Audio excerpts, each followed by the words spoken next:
আজ রান্না করব মাছের ডিম। তো এই মাছের ডিমটুকু এখন আমি বড়া তৈরি করব, আর তারপর সেই বড়াটা দিয়ে তরকারি তৈরি করব। তো বড়াটাকে বেশ টেস্টি করে বানানোর জন্য আমি এখানে একটু পেঁয়াজ কুচি ওর মধ্যে দিয়ে দিয়েছি রসুন গ্রেট করে নেওয়া, আর দিয়ে একটা কাঁচা লঙ্কা। গরমে কাঁচা লঙ্কাটা লাল হয়ে গেছে, তো এটা লাল লঙ্কা মানে লাল কাঁচা লঙ্কা আর কি। আর দিয়ে দিলাম একটুখানি আদা বাটা, খুব অল্প একটু হলুদ গুঁড়ো দিয়ে দিলাম। এরপর দিয়ে দিচ্ছি স্বাদ অনুযায়ী নুন, একটু জিরে গুঁড়ো আর অল্প একটু গোলমরিচ গুঁড়ো। মাছের ডিমের মধ্যে একটা আষ্টে গন্ধ হয় না, তো হলুদ জিরে গুঁড়ো আর গোলমরিচ গুঁড়ো দিলে সেই আষ্টে গন্ধটা থাকে না।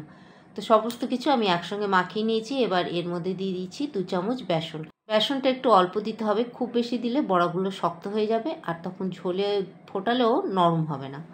তো বেসন দেওয়ার পর ডিমটাকে খুব ভালো করে ফেটিয়ে নিয়েছি।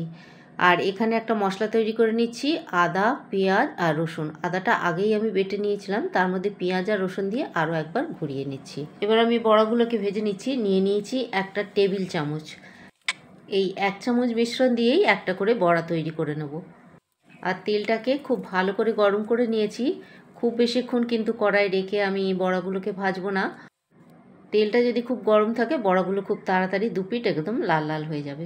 তো আমি সেইভাবেই বড়াগুলোকে ভেজে নিয়েছি।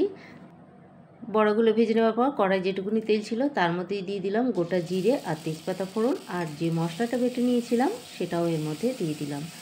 আর তরকারিতে আমি একটু আলু দেবো, তো মশলার সাথেই আমি আলুটা কষিয়ে নিচ্ছি। আমি আলু আলাদা করে ভাজিনি, মশলার সঙ্গে কষতে কষতেই ভাজা হয়ে যাবে। এখন এর মধ্যে দিয়ে দিচ্ছি কিছু ড্রাই মশলা। দিয়ে দিলাম কাশ্মীরি লঙ্কা গুঁড়ো, হলুদ গুঁড়ো, জিরে গুঁড়ো, ধনে গুঁড়ো, সব কিছুই 1/2 চামচ করে দিয়েছি।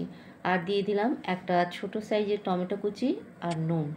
এবার যেহেতু শুকনো হয়ে গেছে একদম, ড্রাই মশলা দিয়েছি, আগে পেঁয়াজটাও ভাজা হয়ে গিয়েছিল, তো এখন একটু জল দিয়ে মশলাটাকে কষিয়ে নিচ্ছি। আর জলটা আমি দিয়েছি মশলা করেছিলাম সেই মিক্সি ধোয়া জল ছিল, আর বড়ার জন্য যে মিশ্রণটা তৈরি করেছিলাম সেই বাটি ধোয়া জল।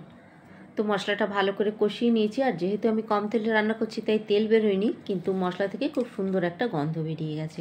এখন এর মধ্যে ডিমের বড়াগুলো দিয়ে দিলাম 3টে কাঁচা লঙ্কা, অল্প একটু জল অ্যাড করে আরও কিছুক্ষণ ভালো করে কষিয়ে নিলাম। এবার এর মধ্যে দিয়ে দিচ্ছি ঝোল হওয়ার জন্য যে জলটুকু লাগবে সেই জলটা একটু বেশি পরিমাণে দিয়ে দিলাম, কারণ তরকারিটা এখন 10 মিনিট ফুটবে, না হলে বড়াগুলো নরম হবে। এবার ঝোলটা একটু ফুটে উঠলে এর মধ্যে দিয়ে দিচ্ছি গরম মশলা দেওয়ার পরে তরকারিটা চাপা দিয়ে 10 মিনিট ফুটিয়ে নিলেই বড়াগুলো একদম সুন্দরভাবে নরম হয়ে যাবে। তৈরি হয়ে গেল টেস্টি মাছের ডিমের বড়ার তরকারি। ভিডিওটা ভালো লেগে থাকলে একটা লাইক অবশ্যই করে দেবেন, আর সম্পূর্ণ ভিডিওটা দেখার জন্য সবাইকেই ধন্যবাদ।